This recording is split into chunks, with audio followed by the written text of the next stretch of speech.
Rodrigo Roa Duterte!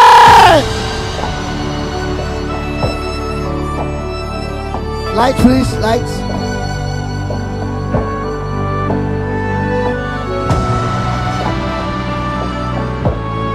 Sigaw nyo sa mundo!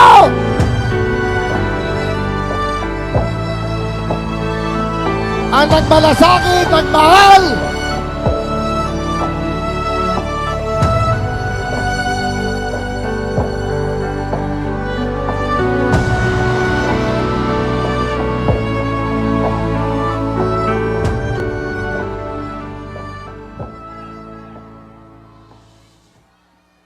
Kindly sit down. Relax lang po kayo. Medyo paus ang boses ko. At pasensyahan ninyo ako. Maraming nasa utak ko. Papunta ako dito kung anong sasabihin ko. Puno kanina ang kaalaman ko. Ang problema, nung sumayaw yung magkakaroon dito,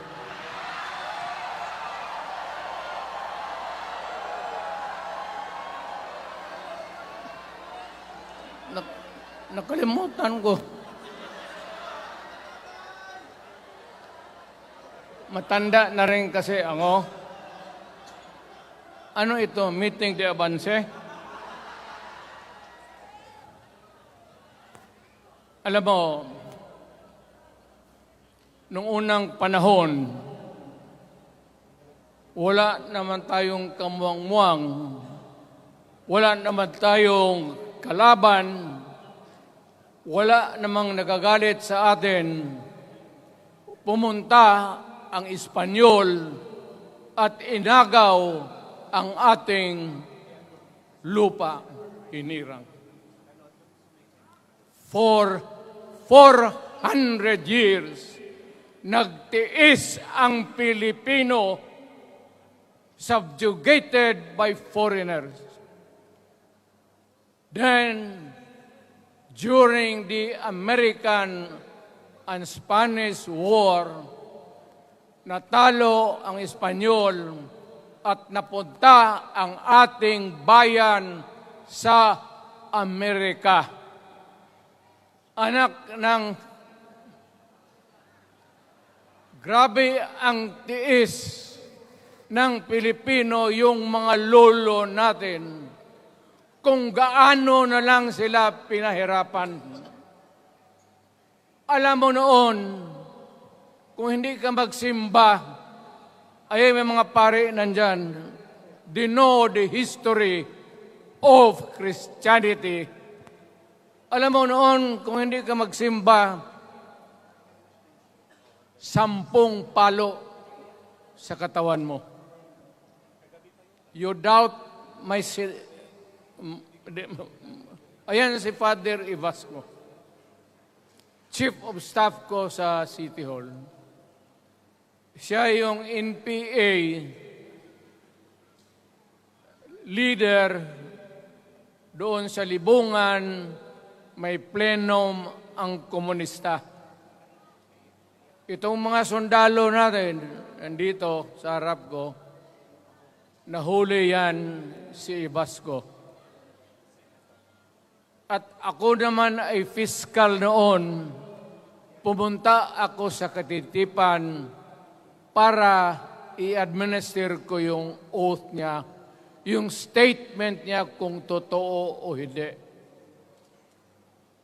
Pagkatapos noon, sabi ng mga sundalo, Piskal, papatayin namin itong 2 pare. Father Tison, Waray, pati si Father Ibasco. Bumaba yan sila sa Visayas para makiksapalaran sa NPA. Sabi ko, wag, kasi pare yan. Puta, alam mo, ang Diyos nandyan kung ito lang naman yan ang prinsipyo, ideolohiya, Hindi naman kriminal yan, kidnapper o pusher. Sabi ko, kulungin na lang ninyo. So, sa matagal na panahon, sulat siya ng sulat kay Cory. Eventually, na-release yan sila lahat, pati na ang asawa nila Quintanar, yung mga komunista, mga Esparo, nanggaling dito at naging uso sa buong Pilipinas, yung pagpatay. Wala. Barangay captain, konsehal, military, navy, police, puro may pamilya. Anak ka ng kakawalang kwenta yung ideolohiya. Kung hindi mo man lang mabinta sa mapayapa na panahon, so kinuha ko siya Chief of Staff, tapos umuwi siya sa Bohol, naging governor. Pare ito.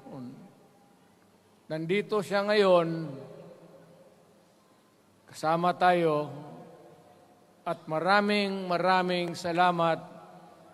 You guys from other parts of the Philippines nagpunta rito para lang makipagduyog sa Bisaya. Sumama lang sa ating, kung sabay tunong sa Tagalog, yung ating, the purpose of why we are here. Wala akong, no longer in politics. I am not a candidate. Nahirapan nga ako mag-akyat ng hagdanan. I am 80 years old. Hindi, 79 lang, pero hindi binibilang yan eh. Sabi malas daw. Sabi ng asawa ko, 80 na ako. O, sige, 80 na. Pero nung lumabas itong People's Initiative, okay man yan. Abogado ako. There are 3 ways of amending the Constitution. Mag-constitutional convention, mag-election tayo sa political districts ng representante para sa assembly to convene there and propose changing or modification of our Constitution. Itong People's Initiative, pati itong Congress, they would convert the Congress into a constituent body and propose the Constitution. Alinman dyan sa lahat, it will be submitted to the people for ratification. Ang problema dito, ako, Mr. President, Ma'am Lisa Araneta Marcos, hindi ninyo ako kalaban. Wala akong sinasabi ng masama. Hindi lang ako makakampanya noon. Alam mo, iniiwasan ko ito.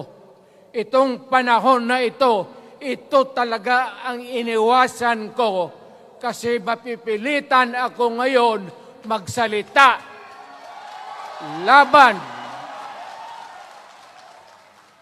ng mga tao sa gobyerno. Alam mo, Mr. President, hindi ako maghingi ng tawad. Kagawan mo yan eh. It is your responsibilities sa sarili mo. What you do in this world binds you. Iyo yan. Huwag mong sisihin ang ibang tao kasi sarili mong utak at katawan yan. Nung ako'y mayor Pinakitaan ako ng evidence ng PDEA. Doon sa listahan, nandoon yung pangalan mo. Ayaw kong sabihin yan kasi magkaibigan tayo. Kung hindi magkaibigan, magkakilala. Ikaw pumapasok kayo ng alanganin. Mr. President, baka susunod ka sa dinaanan ng tatay mo. Diyan ako takot. Ayaw ko mangyari sa iyo yan. Pabor lang, ako namang nagmamakaawa kasi it will divide the nation at madugo itong panahon na ito. Alam mo, Mr. President, sabihin ko maya sa tao kung ano ka. Noong unang panahon, hindi tayo puro Bisaya, nagkita-kita doon sa Luzon. There was a community of Filipinos. Galing Visayas, galing Ilonggo, galing Waray, galing Mindanao, galing Hulo, galing Lanao, Cebu, Samar, at Taas, Pampanga, Apare. Nagkita-kita yung mga minono natin. Kasi hinawakan tayo ng Espanyol, pati Amerikano. Nung dumating ang panahon na tayo'y nagkaharap na, sabi ng mga lolo natin, ano ang gawain natin sa bayan natin? Pwede ba tayong magbarangay-barangay lang o magkaisa tayo? Di na bale, iba-iba ang salita natin. It was agreed by the Filipinos then of all walks of life, Ma-Ilocano, Ma-Cebuano, mga taga Mindanao, they agreed to form a constitution. Alam mo, yung constitution parang bahayan sa tao. May poste. Sabi natin, maggawa tayo ng magandang opisina where we can meet and talk about the destiny of this country. Doon, they agreed na yung malaking bahay, may poste, mga malaking poste, at may mga muebles at kwarto, living rooms and all. Ang usapan na from time to time, lumalaki na ang bayan at magdagdag tayo ng mga opisina sa mga opisyal. Maganda yun. Bahay yun. Mga sahig, nandyan lahat. Lamesa, desks, chairs, and everything. Wala tayong pinag-usapan na sirain yung bahay na yun. It was intended for posterity at inabot sa atin yung konstitusyon na yan. Although it was amended and modified, but it is still the fundamental law since 1935 hanggang ngayon. At what keeps in Ilocano, Bisaya, Waray, Moro, bakit tayo nagkaisa? Magkaiba ang salita natin, ang pagkain, iba. Ugali, iba. Bakit tayo andito ngayon? Dahil sa isang bahay. Yung bahay na yan, yung papel, the Constitution. Ngayon, ang Constitution is supposed to be a permanent thing. Ang batas na binigay ng Constitution sa Congress, sa lawmakers, they can make laws every day, modify, change it if they want, every week. Okay lang yan. Huwag ninyong pakialaman ang Constitution kasi yun ang bahay opisyal ng Pilipino. Anak ka ng, bakit pumasok sa utak ninyo yung People's Initiative? Anong nakain ninyo? There's nothing wrong with the Constitution right now. The environment in the Philippines seems to be positive, okay. Wala namang problema. Araw-araw, nakikita tayo. Punta Maynila, marami akong kaibigan, mga brad ko, mga classmate ko. Okay ang buhay natin. But suddenly, nandito yung People's Initiative.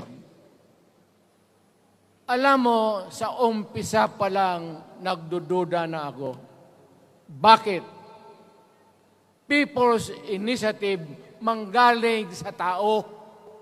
Dapat yan galing sa mga purok at doon sa barangay at doon sa DILG, ipasa nila sa syudad, sa probinsya at sa national office.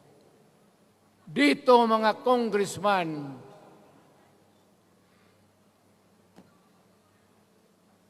alam ninyo, kung magkaletse-letse ang buhay na ito, sabihin ko sa military, sirahan ninyo yung Congress. Magastos, nagbabayad tayo, nag-usik-usik sa kwarta. Sige pamayad para People's Initiative. So, what is the motivation? Galing ba sa puso ng tao yung pinipirma niya? Hindi yung pirma niya yung petition para ito, kaming nagsipirma dito, pumayag na merong pagkaiba ngayon sa Constitution. Pirma lang, pati pera. Anong klase yung putang inang yun? Ganon na lang ang tingin ninyo sa Pilipino. Pagka ganon, maghiwalay-hiwalay na tayo. Kayong taga Luzon, pumunta na yan sa Mindanao, mag-declare na lang tayo ng independence separate. Bakit binababoy ninyo ang bayan natin? Ako naging presidente. Ako naging mayor. Ako naging congressman. Ang sinasabi ko sa inyo, putang ina.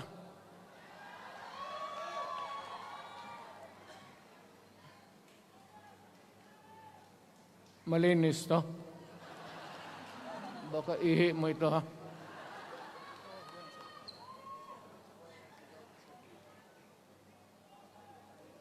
Kakaubos talaga ng laway itong...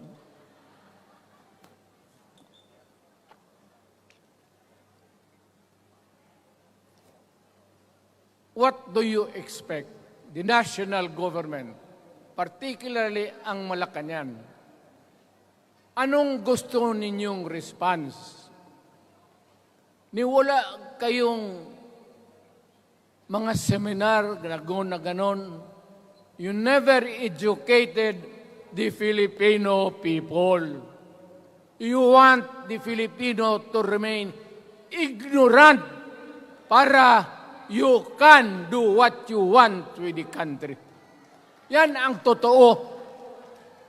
Kasi ginagago ninyo para walang alam ang taong bayan. Well, kaming nakapag-aral, at may alam kundi hindi katanggap-tanggap yung ginagawa ninyo. Sa umpisa pa lang, binibili na ninyo yung signature ng Pilipino. Yun ba ang People's Initiative? You know, national, provincial, city, munisipyo, then the barangay. Yan ang echelons ng power sa gobyerno. Hindi naman ninyo gigamit ang barangay at binigyan mo ng 20 milyones isa't isa sa kanilang mga congressman. At binibili ang Pilipino. Alam ninyo kung ano yan? Kaluluwa ang ninyo ang binibili ng taong bayan. Hindi ako papayag ng ganon. Nakapag-aral ako, hindi naman ako ignorante. Bakit ka mag-people's change? Ang problema ninyo, ganito. Ay, hindi pa. Pauna. Ang malas ng Pilipinas, every president, almost all, pag naupo na dyan sa Malacanang, walang ginagawa kung mag-isip ang mga putang ina kung paano pahabain ang termino nila. That's the problem. Bakit ganon kayo? Ang demokrasya may eleksyon. Para naman, tignan ninyo, Presidente Osmeña Bisaya. Ang napaalaala ko pa, Garcia Bisaya. Then Magsaysay Ilocano. Then si Quirino Ilocano. Ganon dapat. Ang election is a cleansing process. Gumagalaw yan. Huwag mong pigilan.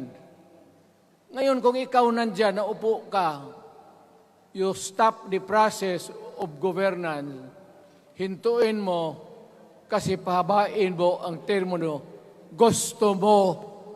Sabi ko nga sa iyo, Mr. President, kaibigan kita, Bingbong. Pag pinilit mo ito, lalabas ka ng Malacanang kagaya noong panahon na pinalayas kayo.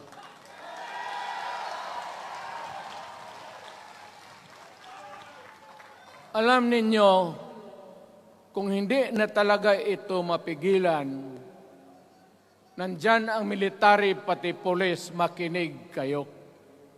Pag-aralan ninyo kung ano yung pinapakain nila sa taong bayan. At pagka nakita ninyo kung ano ang mali, you correct it. Nasa inyong kamay na yan. Ganito yung plano. Presidential, tapos parliament. Ang presidential, lahat kayo, ako, ikaw, lahat, hanggang doon, nagboboto, direct vote to elect a president. Itong parliament, prime minister lang ang magboto, yung mga assembly who are the congressmen now. Putang ina ninyo, wala akong tiwala sa inyo. Wala kayong prinsipyo, bukang pera kayo lahat. Yan ang totoo. Kaya gusto ko, pag nagka-letse-letse nga, pumasok ang military, palitan ninyo lahat. Arestuhin ninyo kasi nagsasayang ng pera at yung ginagastos nila is a fraud, swindling ang ginawa nila. You must account for the wasted money, for the money that you bought the signature of a Filipino. Bribery.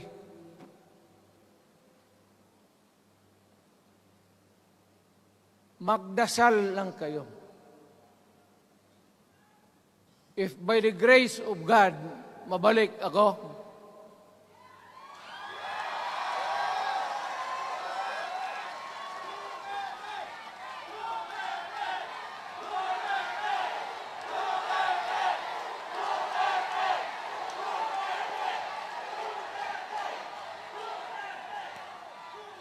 milagro lang naman yan, hindi ba yan totoo? Utang ina ko mabalik ako, arestuhin ko kayo lahat for the swindling of the Filipino people. You committed fraud. Pinagsayangan ninyo ang pera namin. People's Initiative does not involve buying the vote or the signature of the Filipino. Talagang mga wala kayong prinsipyo, mga putang ina ninyo. Yun naman, baski ano ka, diyan katagal ako, yan o. Yung sa likod ko, umupo ako diyan. Vice Mayor ako. Diyan, Mayor ako, pinakamatagal. Naging congressman ako. Presidente. Kayo, nagpasok sa Congress, eleksyon, nanalo, SECO. So parang ganito, yung mga, para sa mga balaga, pati lalaki. Pasok niyan, SECO. Paglabas niyan, pagkatapos, Rolex na. Pumunta ng Malacanang, nakatamaraw, paglabas niyan, ng Mercedes-Benz. Busog kayo lahat. Tingnan ninyo yung mga bahay noon ng mga congressman at tingnan ninyo ngayon kung ano kayaman sila, lalo na yung mga bahay nila sa Maynila.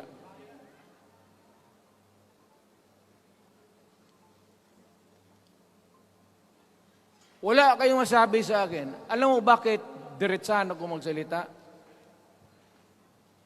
Ninipahat, wala ako. Paglabas ko sa Malacanang, lipad ako dito. Pumunta ako sa bahay ko para mag-retire. Ayaw ko sanang bumalik. Ayaw ko na. Matanda na ako. Putang ina, napapandol lang ako dyan eh. Kaya lang, marami akong magandang naisip kanina papunta dito. Kaya yung sumasayaw lang kasi yung mga ale. Nabakante tuloy, nakalimutan ko kung ano ko nang tangina. Huwag kayong magpaloko. Alam mo, Parliament, ang ambisyon niyan, karamihan, galing kay Lisa Marcos pati kay Romualdez.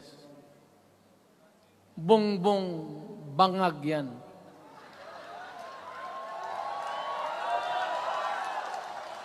That's why sinasabi ko na sa inyo ngayon, si Bongbong Marcos bangag noon, ngayong presidente na, bangag natin ang presidente.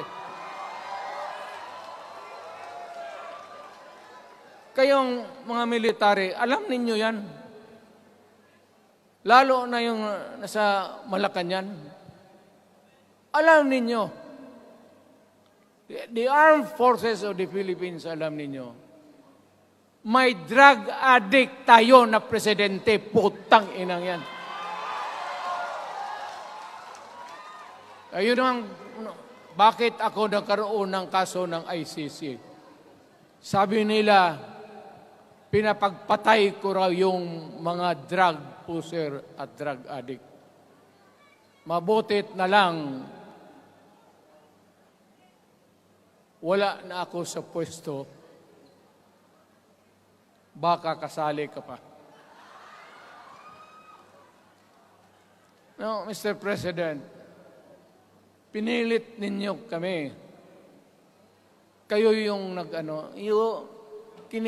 sa Bisaya, kinikitoy mo yung Pilipino. You are testing the waters. Not even. You are, pushing to the limits ang pasensya ng Pilipino. Wag na wag mong gawin yan. Wag mong gawin yan, wag mong ituluyan kaya magkagulo. Pag hindi namin napilitan kayo sa mga rallies, sa aming mga boses, ang sentimento namin, ako'y sinasabi ko sa military, nag-hemorrhage ang bayan, gastos dito ng gastos doon. Tapos kung mag-speech, ang pinag-usapan ang putang inang pobreng Pilipino. Gastos dito, gastos doon. Mga military, maawa kayo sa bayan. Pag hindi namin kaya, gawin na ninyo. Gawin ninyo, kawawa ang Pilipinas. Alam mo, Presidente, tapos mag-parliament, tumatakbo ng assemblyman o congressman niya si Sandro, tapos ipasok nila sa assembly, gawain nilang prime minister. Yan nga ang sakit ng Pilipino. You want to perpetuate yourself in power at the expense ng buhay ng bayan. Mabuti sana kung bright kayo. Kung drug addict ka lang naman at may asawa kang hungry for power, tapos may isa itong taga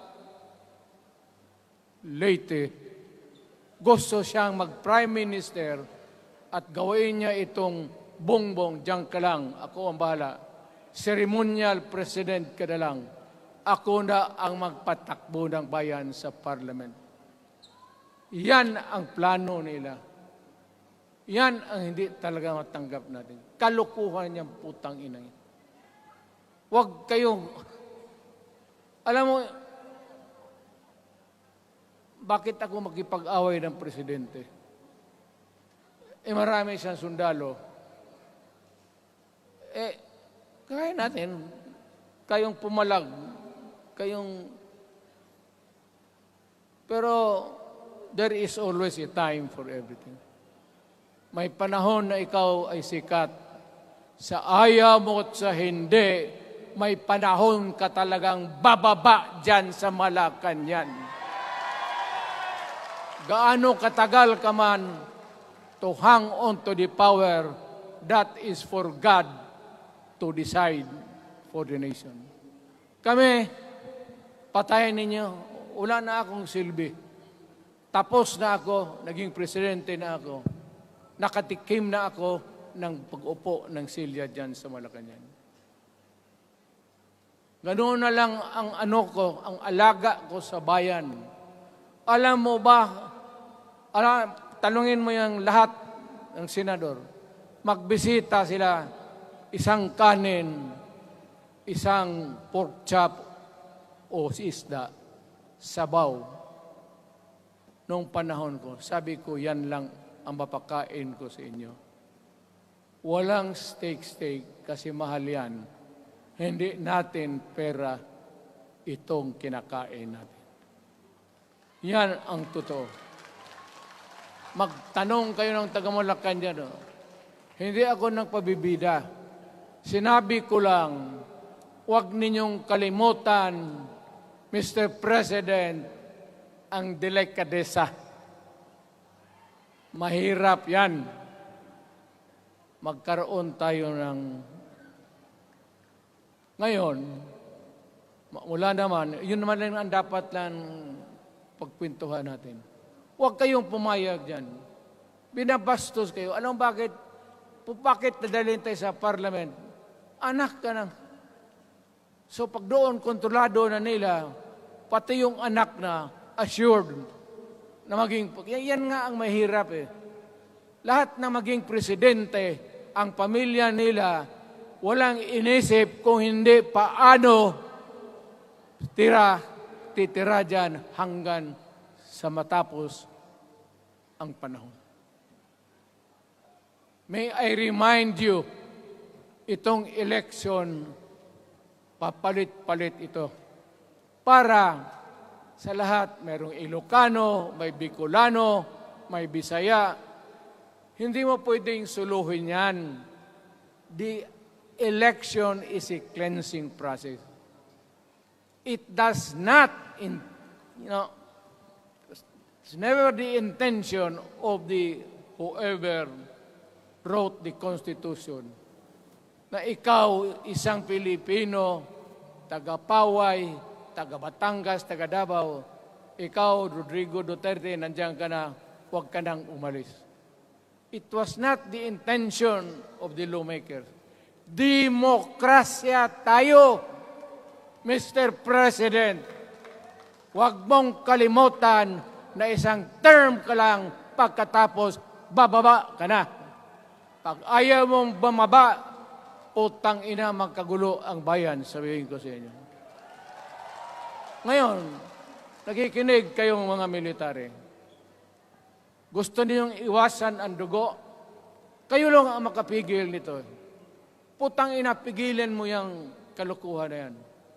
Pagka hindi itong rally na ito, it will multiply all over the Philippines and there will be trouble. Ako ang nauna kasi galit ako. Dumaan ako ng presidente. Not even for a minute did I think or was thinking of extending my term even for one day. Nung natapos ako sa araw na yon, bumaba ako, sumakay ako, lumipad ako dito sa Davao. Ikaw, Mr. President, hintayin mo yung 6 year, kalimutan mo na yung kay Romualdez, kasi yan ang magpahamak sa iyo. At maraming magagalit sa iyo, pati na ang militar. Kaya hindi na ako magtatagal. Yun lang ang dasal ko. Reject. Protect the Constitution. I am calling now the armed forces and the PNP. Protect the Constitution. Trabaho ninyo yan. Huwag ninyong kalimutan. Kami, inyong dapat, you should worry about the nation. The millions of Filipinos. Huwag kayong mag-isip lang ng isang pamilya. Putang ina. Ilagay ninyo sa utak ninyo yan. Bahala kayo. Balang araw, magsisihan. Pero kasi umuulan naman, hindi ulan. Hindi, shower lang yan doon sa Malacanang, ginagawa nila, pasirit doon.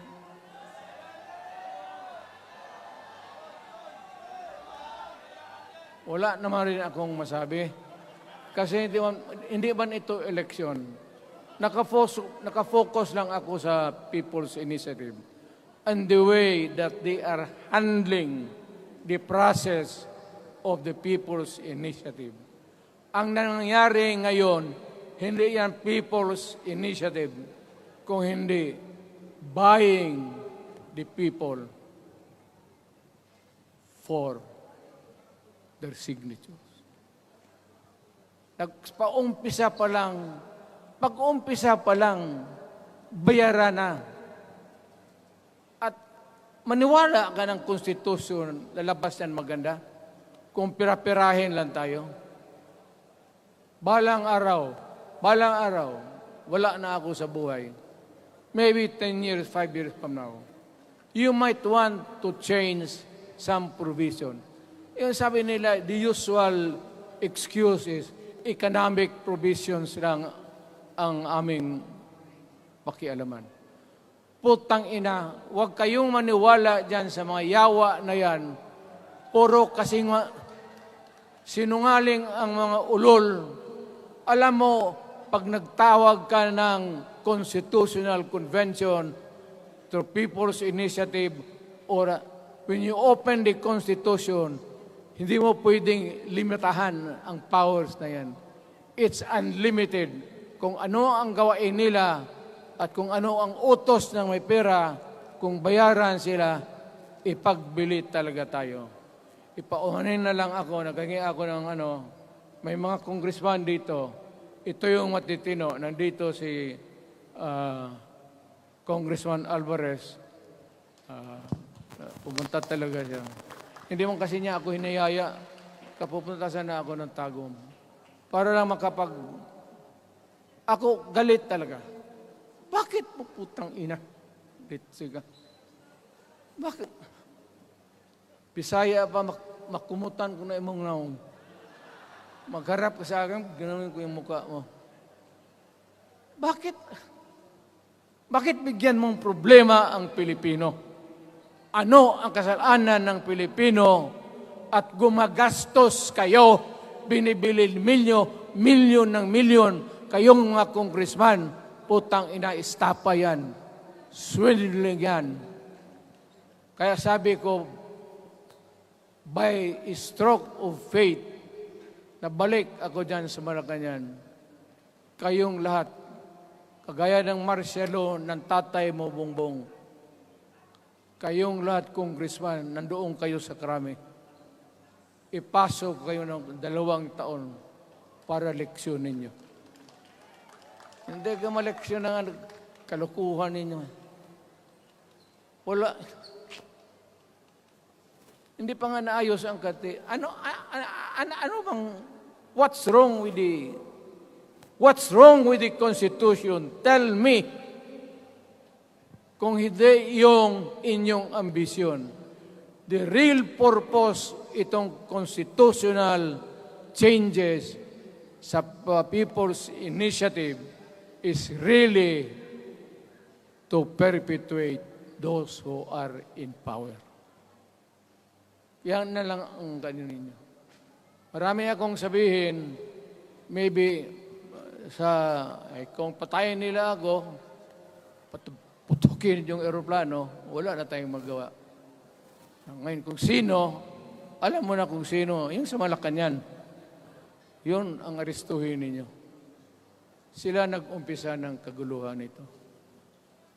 Ladies and gentlemen, I am very thankful na nandito kayo, mga Tagalog, Bisaya, at taga-Maynila. And I hope that we will continue to love our country. Magbigay sila na pera, tanggapin ninyo, pera ninyo yan. Hindi ba ninyo na sa isip ninyo? Bigyan kayo ng 1,000, 100, tanggapin mo, pera ninyo yan. Pati yung sa bulsa nila, kinakain nila, at pinagbili ng bahay kung saan-saan, pera ninyo. So, make sure na bago kayo lumabas lang naman sa mundong ito, may panahon lahat, mamatay tayo. Mag-iwan kayo ng isang prinsipyo. Sabi ninyo sa mga anak ninyo, tinanggap ko yung pera kasi pera natin ito, ibili natin pagkain. Pero yung prinsipyo natin, huwag natin ipagbili. Yan ang iwan mo sa mundong ito para sa mga anak ninyo. At yan ang dadalhin mo sa langit. Pagka sinabi ni San Pedro, anong nagawa mo? May ginawa ako para sa bayan. Tapos magsabi si San Pedro, ano pa? Yung mga ibang bagay na ginawa mo, mga kasalanan, mga kabit, ganon. Sabihin mo kay San Pedro, nandito ako sa langit para makipag-isa sa Diyos. Pag hindi ka tumahimik, yung manok mo, hawakan ko, ilambos ko yan sa ulo mo. Putang ina ka. buksan mo yung puwertahan at papasok tayo, magkita-kita tayo sa langit. Lahat kayong hindi nabili, sigurado ako, langit kayo. Kaya basing anong kasalanan ninyo, okay na yan. May guarantee na kayo yung passes. Mahalaga yan as a matter of principle. Prinsipyo sa tao. Maraming salamat po.